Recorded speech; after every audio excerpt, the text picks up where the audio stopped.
오늘도 주의 전에 나오신 여러분들을 환영하고 축복합니다. 옆에 성도들과 서로 한번 인사 나누시죠. 말씀의 은혜 받으시기 바랍니다. 예.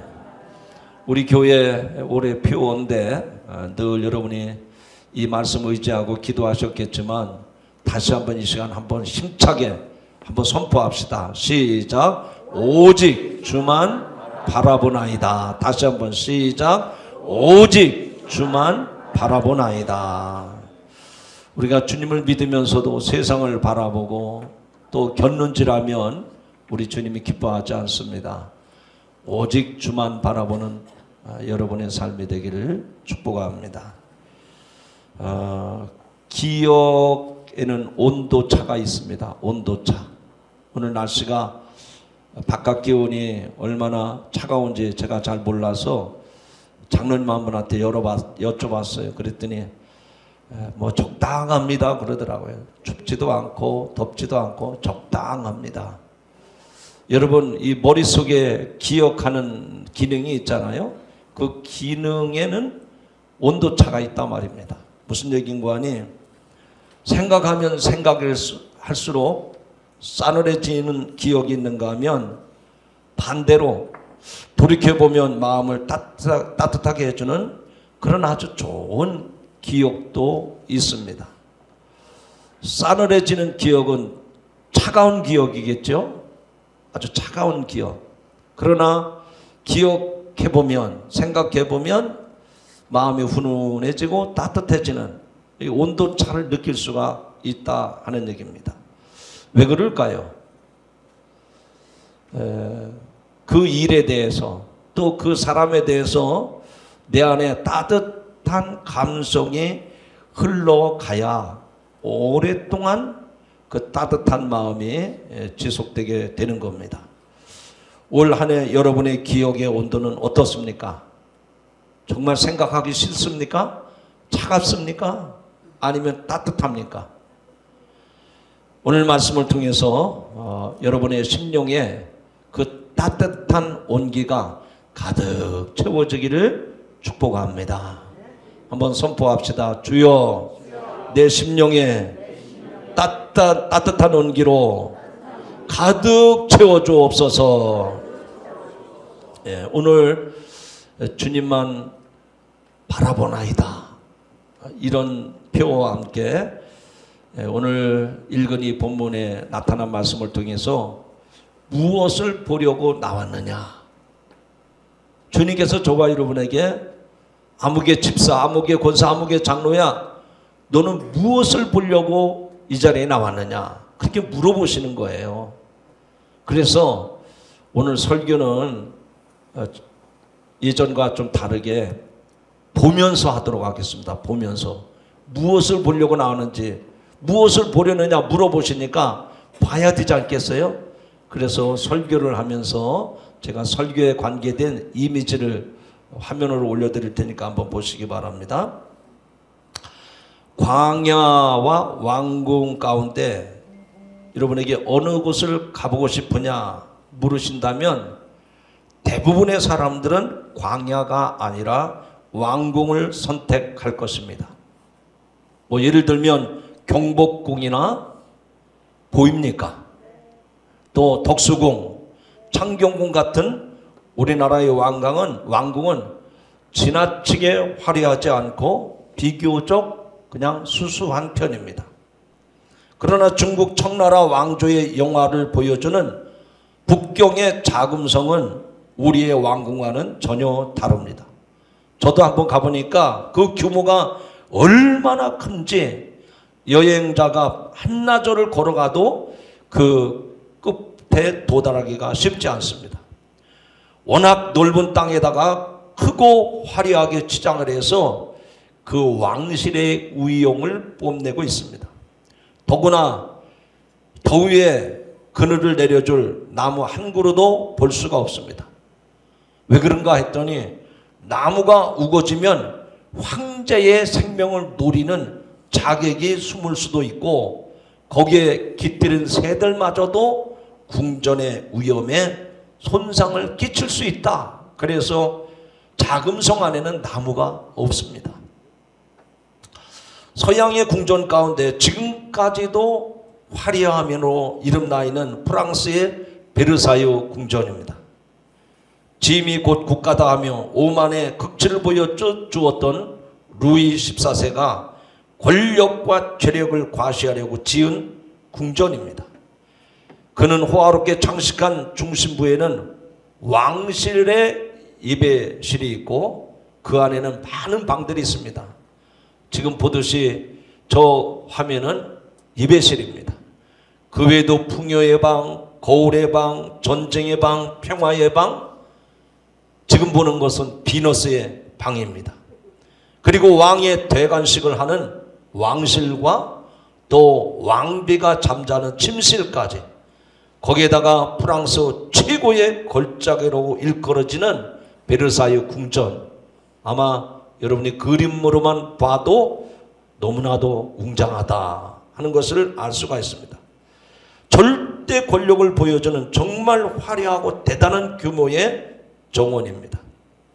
그런데 이상한 것은 이 왕궁을 둘러볼 때는 인생의 의미와 또 믿음에 관한 생각이 마음에 잘 떠오르지 않습니다. 하나님 앞에 서 있는 나 자신의 그 진실한 모습을 이런 왕궁 앞에서는 볼 수가 없습니다. 오직 군주의 절대 권력과 영화와 지나친 사치, 그리고 그 궁전을 짓느라고 고통이 막심했을 백성들의 사연들이 가슴을 아프게 할 따름입니다. 반면에 아무것도 없는 텅 빈 광야에 가면 어떤 느낌을 받겠습니까? 거기서 보게 되는 것은 오직 나 하나, 내가 누군가, 내 존재에 대한 것을 생각하게 된다는 말입니다. 그 광야는 화려하거나 우아한 것 하나도 없습니다. 바람에 흔들리는 갈대 순들만 모래 속에 간간히 흩날리고 있습니다. 그렇지만 하나님께서는 그 광야에 선지자보다 더 나은 자를 두셔서 그곳에 나간 사람들이 확실한 믿음을 갖도록 만드셨습니다.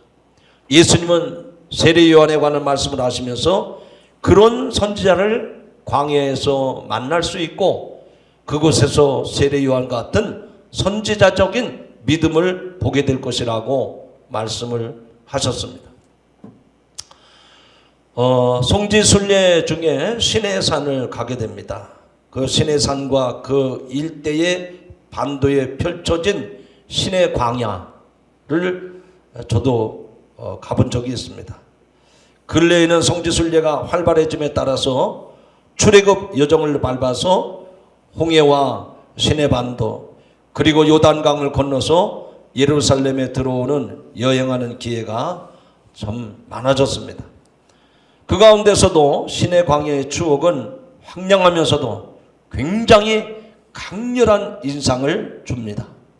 가도 붉은 땅, 붉은 언덕, 붉은 황무지에 연속 뛰는 모습은 재미는커녕 모두가 지쳐 있게 만듭니다. 순례자들 앞에 불쑥 나타난 저 붉은 산, 나무 한 그루도 없어서 해가 속기만 하면 뜨거워지는 이 산을 누구도 대낮에는 오를 수가 없습니다. 그래서 새벽 2시에 밤하늘의 별을 보고 시작해야 하는 이 시내산의 등산이 시작이 됩니다. 그 캄캄한 새벽, 그 시간에 그 옛날 모세를 생각하며 앞만 보고 묵묵히 험한 산을 오를 수밖에 없는 겁니다. 모세와 이스라엘 백성들은 그런 광야에서 40년을 보냈습니다. 그 기간에 세상 일과 우상 숭배 그리고 불신의 마음을 다 버리고 그 대신 믿음의 일, 하나님 사랑하는 것, 제사장 나라 백성으로 사명을 깊이 되새기며 훈련을 받았습니다. 이런 과정을 거친 후에 하나님께서 비로소 이스라엘 백성에게 가나안 땅에 들어가도록 허락을 하신 것입니다. 이를 위해서 지도자 모세는 자신의 인생 40년을 각각 왕궁과 광야 빈들에서 보냈습니다. 애굽 왕궁에서 왕자의 신분으로 보낸 40년은 권력을 두고 갈등하는 기간이었습니다. 그는 비록 히브리 민족 정신에 불타서 그랬다고는 하지만 그 왕궁에서 사람을 죽이고 거기서 벗어나 도망을 칩니다. 그러나 그 이후에 이 모세는 미디안 광야에서 40년을 보내게 됩니다. 지난날 권력에 물든 자신의 마음을 속죄하는 기간이었을 것입니다. 철저하게 섬김의 정신으로 인내를 기르던 연단의 기간이기도 했을 것입니다. 하나님께서는 자기 백성을 훈련하는 연단의 자리로 그 화려한 왕궁이 아니라 그 황량한 광야로 모세를 내몰았던 것입니다. 이 광야의 불쑥 솟아있는 산에서 하나님께서 모세에게 친히 계명을 주시고 민족의 앞날을 약속해 주셨습니다. 순례하면서 떠올랐던 추억의 그 산은 마음 깊은 곳에 평생 사라지지 않는 믿음의 진한 감동으로 남아 있습니다. 모세가 나중에 가나안 땅으로 들어와서 보니 또 하나의 광야가 펼쳐 있습니다. 이곳의 대표적인 광야는 바로 지금 보는 유대 광야입니다. 유대 지방과 죽음의 바다 곧 사해 바다의 곧 중간에 자리하고 있습니다. 석회암으로 구성되어서 늘 뜨겁고 사해의 절벽 위쪽으로 유대 광야가 그 모습을 드러내고 있습니다. 물론 그 규모나 넓이로 말하면 신의 광야보다는 크지 않습니다. 이사야 선지자 예언은 이렇습니다. 이사야 40장에 보면 외치는 자의 소리여 이르되 너희는 광야에서 여호와의 길을 예비하라. 사막에서 우리 하나님의 대로를 평탄케 하라. 이 말씀에 따라서 세례 요한이 광야에서 그리스도의 길을 예비하며 회개의 세례를 전파했던 것입니다. 오늘 읽은 본문에서도 세례 요한은 자기 제자들을 예수님에게 보내면서 이렇게 말합니다. 오실 그이가 당신이오니까 우리가 다른 일을 기다리오리이까. 요한이 자기 제자들을 예수님에게 보내면서 오실 이가 당신이 맞습니까? 아니면 우리가 다른 사람을 기다려야 되겠습니까? 이렇게 그 요한의 제자들이 예수님에게 물었던 것입니다. 이것은 세례 요한이 예수님을 그리스도라고 믿지 못해서 이런 질문을 한 것이 아닙니다. 여러분, 지금 세례 요한은 감옥에 갇혀 있습니다. 머지않아 세상을 떠나게 될 것을 알았기 때문에 그 뒤로 그 제자들이 흩어지지 아니하고 오직 그리스도를 믿고 따르게 하려는 그런 깊은 배려가 담긴 분부였고 행동이었습니다. 예수님은 오늘 11절 하반절에 이렇게 말합니다. 세례 요한보다 더 큰 이가 일어남이 없도다.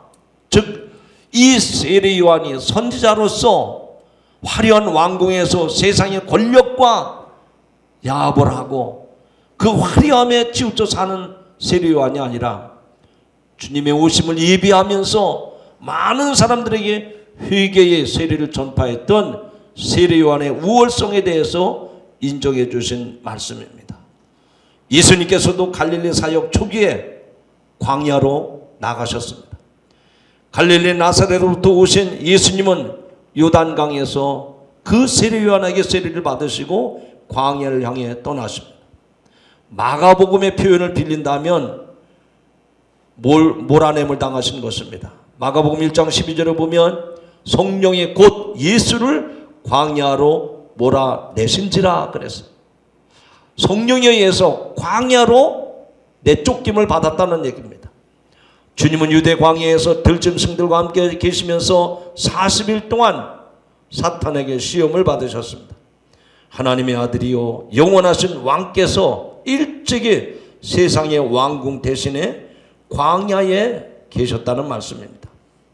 거기서 주님이 받은 시험의 내용은 상징적으로 광야와 왕궁을 넘나드는 것이었습니다. 사람이 먹고 살아가는 문제에 대한 것으로 시작해서 그분의 능력과 자랑, 그리고 천하의 권력을 약속하며 다가오는 그 유혹을 극복할 수 있게 하셨습니다. 왕국에서 얻을 수 있는 세상의 달콤한 것들을 예수님께서는 그 광야에서 기도와 말씀으로 물리쳐 주신 줄로 믿으시기 바랍니다.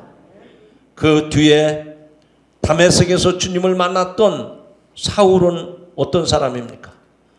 다메섹에서 주님을 직접 만났던 이 사울은 놀라운 변화를 경험하게 됩니다. 그리고 그도 역시 광야로 들어갑니다. 그의 삶이 변화된 직후에 이 사울은 예루살렘에서 선배 사도들을 만날 것으로 생각을 했습니다.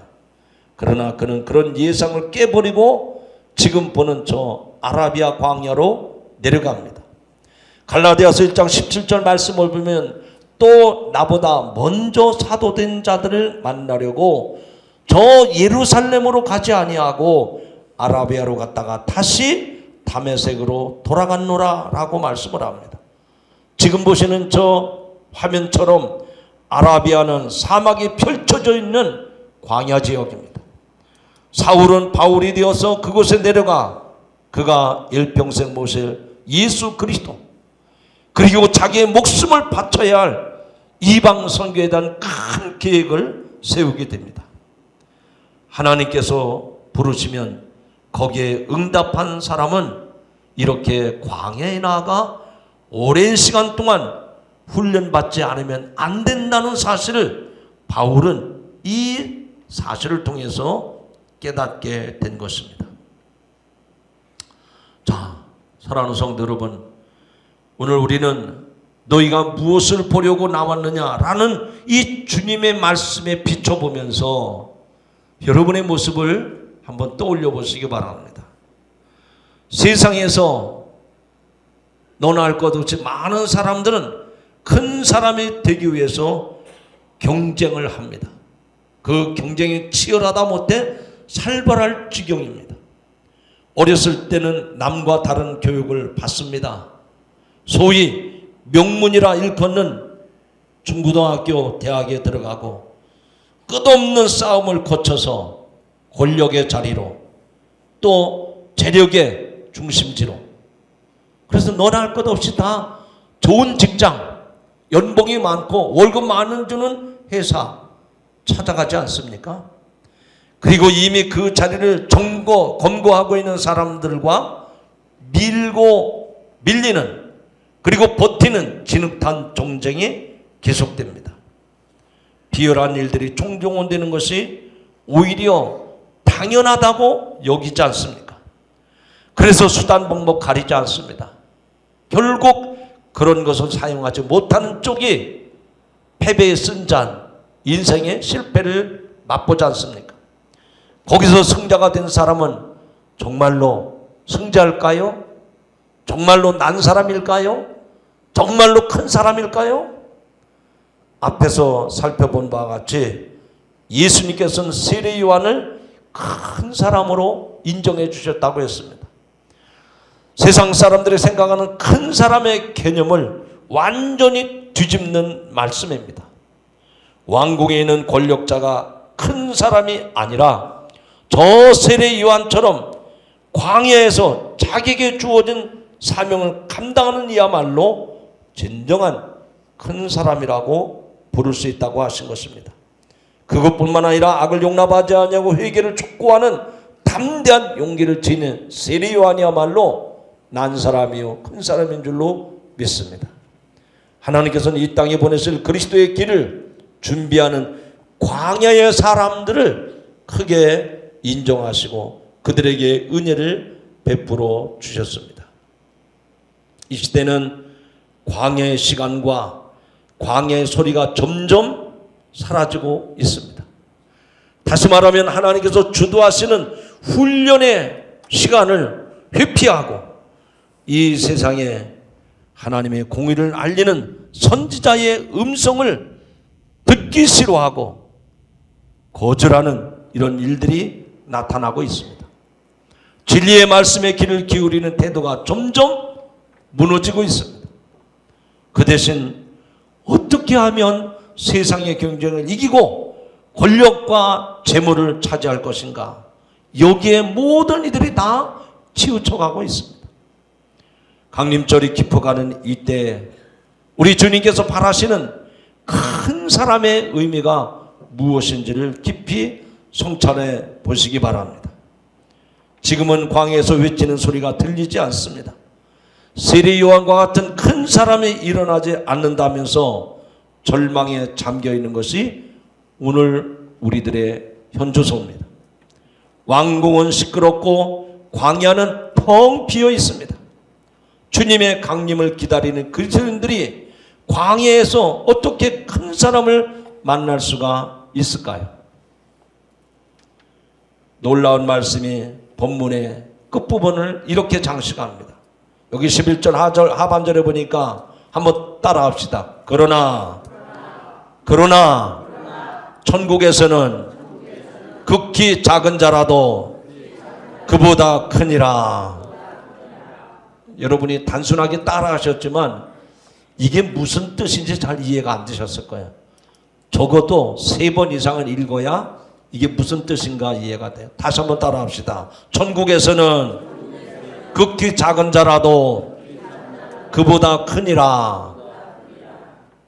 아십니까? 이해가 되십니까?